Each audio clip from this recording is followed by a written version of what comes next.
welcome to another exciting edition of Trending SA right here on your favorite channel, SABC3. My name is Vusi, and I'm keeping Refilo and Maple company while Elmer is away. Yes, are you ready to serve the spice, Maple? I'm here for it. Karabo, I've been pronouncing your surname wrong the entire week because in Zulu we see NTSH and we go Nchweng. Yeah.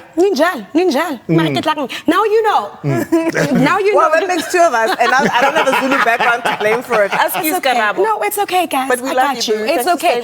Ready to tell it like it is, as per usual. Let's do it. Let's have some fun. All right, so tonight on the show, we are joined by the award-winning business speaker. He's an entrepreneur, Mr. Vusi Thembekwayo, in an exclusive episode takeover that we like to call #Vusi Bears It All.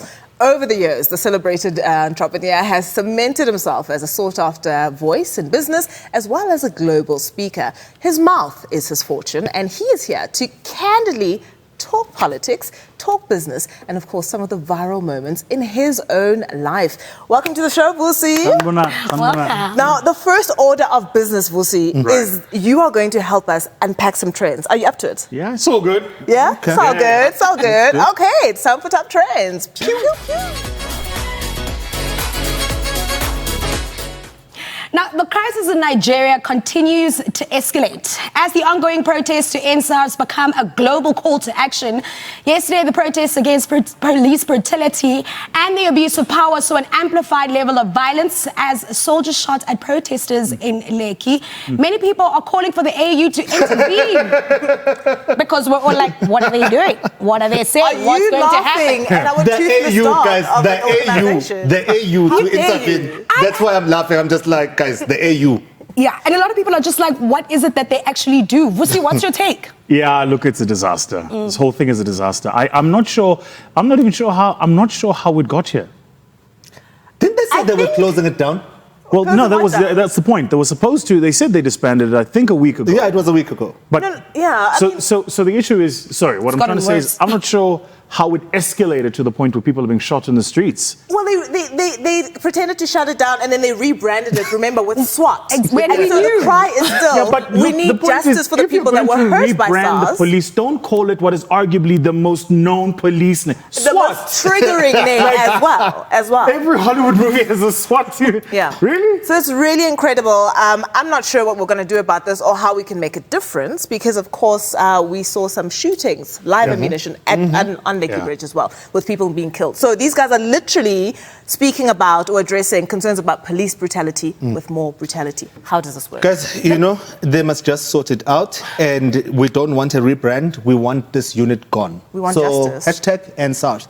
Moving on, so there's been an outcry from South Africans for weeks now on the following trend, #human trafficking, that has been making its rounds on our timelines for the past few weeks, and one can't simply ignore it. The Hawks previously arrested a number of people, as they have been for quite a while, who are suspected to be a part of human trafficking syndicate that's happening in Rustenburg and Kuruman. The Minister of Police previously came under fire for saying that human trafficking might be a publicity stunt and that there are no statistics to support the concerns that everybody has. Publicity stunt, I'm still shook. He said this such a long time ago, but I'm still like, how? The jokes write themselves. And the question then becomes, who benefits from this PR stunt? If that were even imaginable. But we'll see, seriously. In the minister's defense, and I don't defend ministers often. We know. I mean, there is this global social media undergroup called QAnon. Yeah. And what they do is exactly things like this, is they pick up a tag and then they inflate the tag to make it bigger than it is. And maybe the minister misspoke. Maybe the minister intended to say that the gravity of the situation, whilst is big, the situation is not quite as large as it looks. To the outer, no. But maybe. I'm just saying, wait. I was saying, we saw a man snatch a baby from a restaurant. Yes, but then it turns out that guy actually had mental illness. So he had a mental illness. By the way, first he had a mental illness. Second, he didn't even have a phone. So it's not as if he was connected to someone who's going to phone someone. What I'm saying is that there is a lot more than the flash of the video that trends on social media. All right. I hear what you're saying, but there's so much to be said about not just worrying about trends online, and I see your reference to QAnon, right? And misinformation and disinformation campaigns. Yeah. Speak to the concerns fundamentally of South African women who feel 100%. so unsafe every single day, just walking out of this gate. 100%. I'll be looking over my shoulders. So there's so much to be said for having that conversation instead of being dismissive. All right. Yeah. So on a lighter note, the hashtag PAL was trending. It happens every 2 weeks. So does, right? it does. It happens every 2 Every weeks. And the week. Pearl just going to trend. So it started with this tweet. Pearl said that it's bad in Nigeria, guys. Please spread the word. And SARS. Okay. I've contacted almost every person of influence I know who can bring all the eyes to Nigeria's struggle. Let's do the same. Hashtag Africa Unite. Then Uriel Soul K tweeted this, different accent, says that I feel sorry for Nigerians, but my main concern is why South African celebrities vanish when we need them the most here in Saudi. And then Pearl responded with block button. Then Uriel Soul K came back crying to us and said, Evan, Pearl blocked me. She blocked me. Guys, what I want to know is this whole thing about keyboard activism. Is it effective? I think it's important for people to say something definitely, but I do think you have to follow through where you can do something. What is the action beyond what we're tweeting and what we're saying online? Execution. Execution, right? Vusi, Pearl took it beyond the keyboard. She called people of influence. Right. Who's in your Rolodex? Who would you call? I mean, I'd have called Buhari. Oh, okay. I'd have rang him. But I'm being facetious. I think what celebrities need to understand, particularly if you're a person of influence, and I don't have an issue with people, I think it's important that you take a stand, especially with the social injustice. Absolutely. But just take the time to educate yourself. So if I can, my DMs were blowing up with this NSARS thing 3 weeks ago. And I kept quiet because I consistently said to people, you need to tell me what's happening. Because I feel like a lot, now Cardi B's talking about NSARS. Sure. Viola Davis has as well. And I'm just like, but wait a minute. Have you educated yourself about what the issues are? Because what we often do is like the hashtag picks up and then people make a noise about it and then the celebrities follow it. And then the government does that thing, but the broader systemic issues remain. Having said that, what I saw, sorry, Mable. Yeah? I want to address, Mina, the last part of the tweet that says that why are South African celebrities quiet whenever we need them here? The problem with that, we see the very same Twitter that is anti-celebrities coming and talking. We saw it with Fizmas 4 when celebrities actually came out and tried to go to vets and protest. And they were chased away. What were you trying to make this about you? And there is that ongoing thing on Twitter where people are even saying, hey, I'm a South African celebrities. You see them at supermarkets, they stare at you because they want you to recognize them. Or whatever. So a lot of people see these things happening and you just don't want to bring that energy to yourself and you would rather keep quiet. So maybe we should tell South African celebrities, what exactly do you want? Because right now, since I started on this show, when I walk into a supermarket, I walk like this because I don't want to move to Ati. Hi, and there you have it. Mable has declared himself a celebrity. That is all the trends we have for you today. When we come back, we speak to Vusi Thembekwayo about his take on politics, entrepreneurship, social media rants, and everything else in between. Hashtag Vusi Bezidol after the short ad break.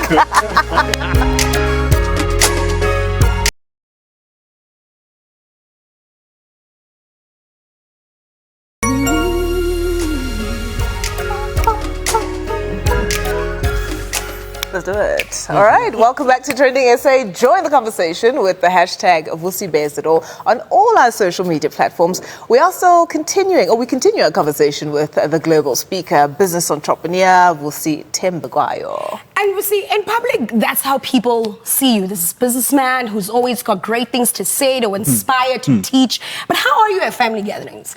Are you that guy who's just like, okay, what's your 5-year plan? Have you diversified your portfolio? We're thinking, and chopped up, ready vegetables, ready in the tracks for the uncles. Because people might think you're not fun at all. Nah, could never be me. Could never be. I don't know how I am at family gatherings. I never step outside of myself to see me. But suffices to say, if there's an animal being slaughtered, I'm not there. Do you bring it? I might buy, Okay. and I will definitely eat. I'm just not the guy. I'm not the guy slaughtering. Oh, is it? So So we are a figure now. Yeah. I like that. That's We're a enough. figure That's now. good. Yeah, So, Imam, mucho on. you've been married for 12 years. You said let's go. You've been married for 12 years. You've got 3 kids. You're living the life. And there's a perception that's out there about you. Ne? Tell me one public perception that is out there that your family would be surprised. Guys, this is not the guy we live with. People think I am aloof, disconnected, arrogant. And I don't know. I suppose, you know, and then often when people get to know me, they're like, "How? You're just a guy." I'm like, "Yeah, I'm just a guy. Look, I have exacting standards. If stuff's got to get done, we've got to get stuff done, and we're not going to drop our standards. And I don't like mediocrity, and I insist on excellence and all of that stuff. And so, as a culture, we live in this time where I don't know when it happened, guys, but I feel like we live in this time, njengabantu abamnyama, where if you have exacting standards and you're clear and you're deliberate and you want better from people turn it and make you the problem, not the environment, because the environment has accepted mediocrity. You're bringing those principal vibes. That's the problem. Yeah. School principal. Yeah. Unalento yokuba uprincipal. Is that a fact? Right. Vusi, so at the peak of lockdown, siphiza sibhaka banana bread, senza magwinya. Yeah. You know, we're getting fat, Yeah. and when busy, we lift our weight. But then again, you then went ahead with this video. Right. I want to say to you, this is the economic impact of this thing you guys keep doing called lockdown. And now there are people going, lock the economy down even farther because people are... So, Vusi, asiboni banana bread, asiboni ukuthi kwenzakalani, right? So, and there's you just going in, and you are very, very, very emotional on this Yeah. video. What was the intention of this video? There was no intention. So when I forgot angifuna ukubhaka banana bread, angifuna ukwenza amagwinya, ngiyoba ngena. So it was, you know, in the middle of lockdown, we in financial services, so we're an essential services provider. Oh, yeah. So I was at the office. Yeah. And then I heard that the company that was on the 3rd floor of the building we were in at the time had closed down. And I was like, surely. And then I went and I looked, and then I found the office. And I just, you know, and just for context, that morning there was a tweet that had come out. I can't remember from which politician. I think it might have been Vusi. I can't remember. Sure. But somebody tweeted and said, we need to get back to lockdown level 5. And I just want to make the point. This is often my problem with politicians who live in the world of politics. And not the That's not people. the real world. And I was just like, but this is the real world. Sure. So you guys are treating this thing like it's a political football where you can earn points with it. But it's affecting people's His lives. lives. Right? So there was no intention behind it, which I suspect is why the video went viral.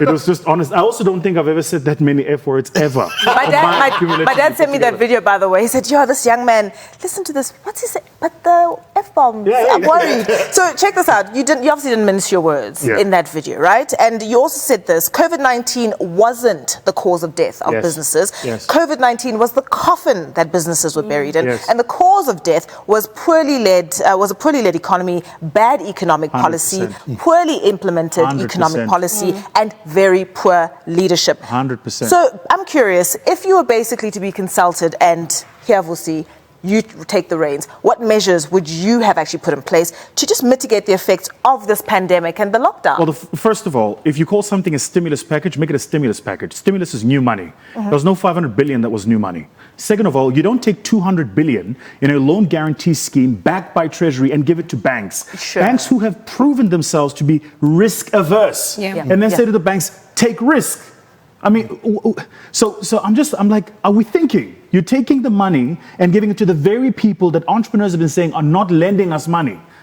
Then the Democratic Alliance, and say whatever you will about the DA, the Democratic Alliance was very clear. They said to the president, put measures in place to make sure people don't steal this PPE money. Okay. The president guaranteed us he did.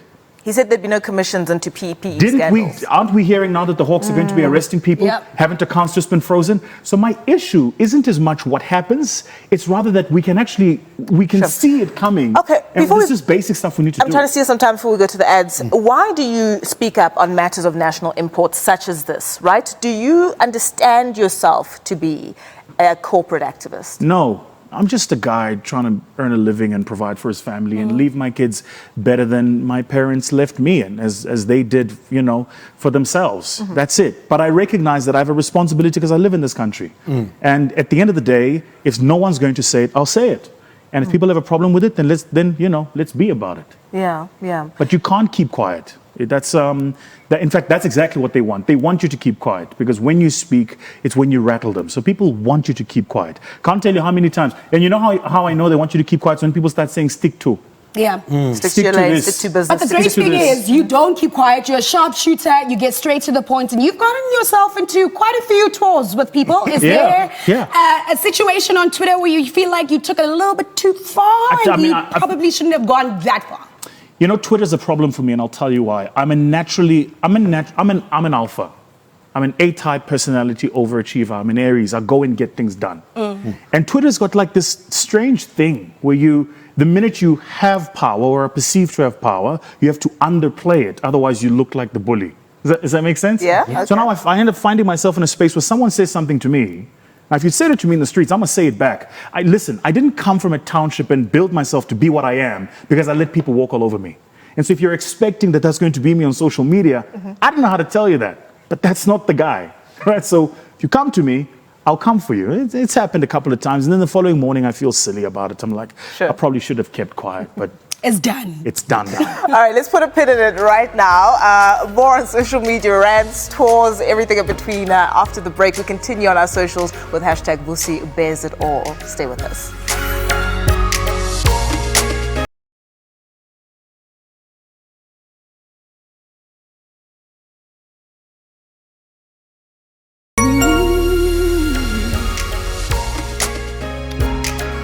Welcome back. Vusi Thembekwayo is still taking over Trading SA today in an exclusive special we call hashtag Vusi Bezel. Now, Vusi, I wouldn't be my play if I didn't go in. We're talking about Twitter wars, right? I knew so this was coming. Is there someone that you feel... Look at that. I love it. I'm saying, is there someone that you feel owes you an apology or clarity, or you owe them an apology from the tours that you've had? No, kulo lonke lelizwe. I'm just saying, Vusi, somebody from Durban, you know, or Tandizizwe, you know. You know, I will say this to you. I will say this to you. One of the pities about growing up a rich kid is that you grow up thinking that the world owes you something. So when you get into the real world and you meet people who don't come from your background, that are excellent and overachievers, the only way you can relate with them is think that they're scammers. Because you had the advantage. You were the cool kid. You were the one who was dropped off with the Mercedes. In person. In person. You know what was interesting about that is I remember the first time we had an issue. I was having a conversation with Anel and I said, but my issue is, I'm the kind of person, if I have a problem with you, I'll phone you. I don't go to the public streets. If we have an issue, we have an issue. What I didn't realize at the time was only real people do that.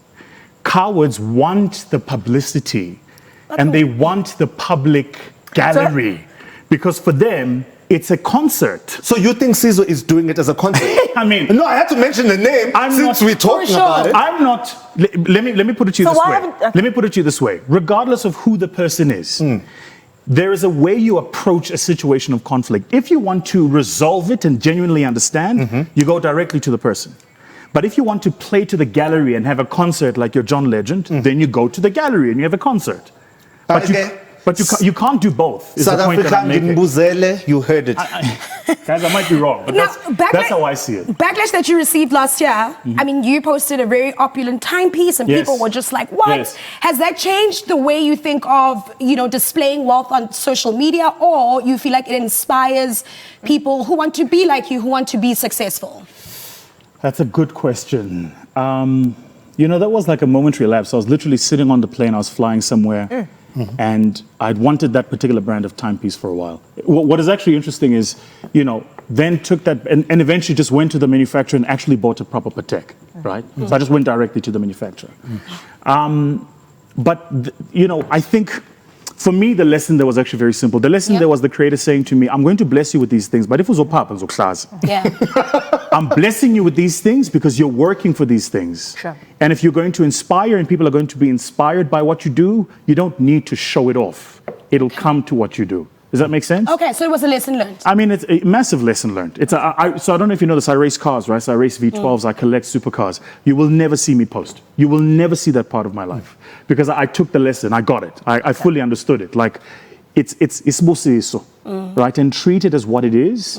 And people will be inspired just by how you live your life. You don't have to go, oh, go to whatever I acquired next. Right? So, Vusi, but the thing is, when uNkulunkulu ekubusisa, uNkulunkulu is trying to show the world ukuthi izinto ezakho. Why do you need to hide them? Well, I don't think it's about hiding, but I think the minute you show off, you take the glory. The glory is not yours, it's his. And maybe in an economy where 2.2 million jobs have just been lost, at least in the second quarter, there's a time and place. Well. Okay. So, Vusi, you have the opportunity to invite 3 politicians or thought leaders to dinner. Who do you invite, and what's the topic of conversation, or perhaps questions you ask for wisdom and clarity? Ray Dalio, world's finest hedge fund manager. Sure. Jacob Zuma, definitely Jay-Z, and Indira Modi. What would you ask Jacob Zuma? I'm just like, how do you do it? I mean, Ungamalala for me, whatever you want to say about how he ran the country and whether or not we did well at the time, the serious Vusi has views about that. But, you know, the Vusi that muses is like, I'd love to sit with this man and just go, do you plan these things? Because say whatever you will about Ungamalala, he is constantly 5 steps ahead of everybody. He's just constantly 5 steps ahead. He sees it, he plots it, and you can't, as a strategist, you can't but admire that there's an entire commission happening, and yet nobody's been able to produce a single email that says it came from him. Does that make sense? Do you admire or get like a shiver, a cold shiver down your spine? The issue I think about it is that that's how people of power work. Whether you find them and a lot of corporate leaders won't admit this, but that's how they work. Obviously, talking about power, is politics next? Would you do it? And do you think there's a party right now that you see that shares the same ideologies that you have? Is that something we'll see soon? I would do it, but not now. There's still too much to do. I'm 35 years old. I've got a long growth journey ahead of me, and I'm thoroughly enjoying where I'm at. You know, we just won the best impact investment fund in Africa. We're the fastest growing venture capital fund in the continent. You know, we just opened offices in Tanzania. So I'm just like, I'm enjoying the proving what can be done. Okay. That time will come, but it's not now. And to that point, you criticize the president's economic recovery plan. Yes. What in that disappointed you? There wasn't a plan, it was a wish list. Sure. First of all, the president, with the greatest of respect, and I have a lot of respect for the situation the president finds himself in. I think it's a thoroughly invidious position to be in. But that notwithstanding, the president has committed to us 100 billion rand economic infrastructure program. What he didn't tell us is that 100 billion rand is not going to be provided by government, it's going to come from the private sector. Sure. Right? So for me, again, I make the point, when you call it a stimulus, it must be new money. Stimulate. You can't take old money or repurposing of budgets and then call it a stimulus. I think in a country with 30% unemployment by the narrow definition, minimum 2.2 million people, more having joined the queue in the past quarter, it'll be worse by the end of the year. We just don't have the time to do busi as usual. Vusi, thank you so much. Nyabo, That was a lot. This guy. I had to. And just like that, we're at the end of another episode of Trending SA. Thank you so much to Vusi Thembekwayo. Tomorrow, we continue celebrating #Pride with a millennial trans woman, Ashmore Nkuna, and we speak to American rapper T.I. You don't want to miss the conversation. Good night. See you tomorrow, 6 p.m.